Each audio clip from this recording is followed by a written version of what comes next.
L'hiver 2013-2014 fut affreux. Une pollution à couper au couteau. À Harbin, la capitale du Grand Nord chinois, la vie s'est tout simplement arrêtée. À Pékin et dans toute la partie nord-est de la Chine, des semaines entières de purée de poids. On commençait vraiment à s'inquiéter. Pour le moment, ça provoque surtout des bronchites, de l'asthme, des infections pulmonaires. Mais si rien n'est fait, nous aurons dans 20 ans une augmentation considérable du nombre de cancers du poumon. 2015 fut un peu meilleur, mais dans la capitale, plus d'un jour sur deux, 52% exactement, a été largement au-dessus des normes de pollution sur les 6 premiers mois de l'année. À quelque chose, malheur est bon. Ces épisodes de pollution provoquent une prise de conscience de la base au sommet, car même au sommet, on suffoque. Déclarer la guerre à la pollution, ça ne veut pas dire déclarer la guerre à la nature.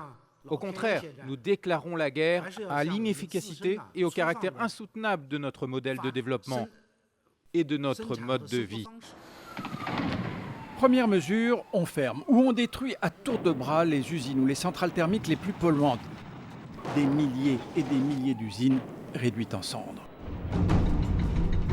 Deuxième mesure, on développe à marche forcée les autres sources d'énergie. D'abord, le nucléaire. On va multiplier par 2 le nombre de centrales. 28 sont opérationnelles et 23 sont en construction. Des dizaines d'autres sont en projet.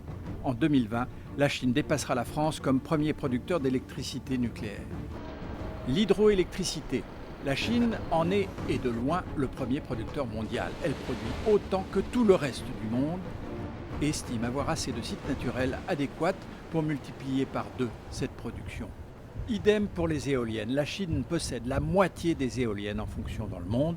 Et pour ce qui est du solaire, la Chine va dépasser l'Allemagne comme premier producteur mondial à la fin de cette année. Pour la conférence de Paris, la Chine a promis de ne plus augmenter sa production de CO2 à partir de 2030. Mais on estime que cet objectif pourrait être atteint beaucoup plus tôt, peut-être même dès 2020. C'est que le plus gros pollueur de la planète est devenu aussi le plus gros producteur d'énergie renouvelable.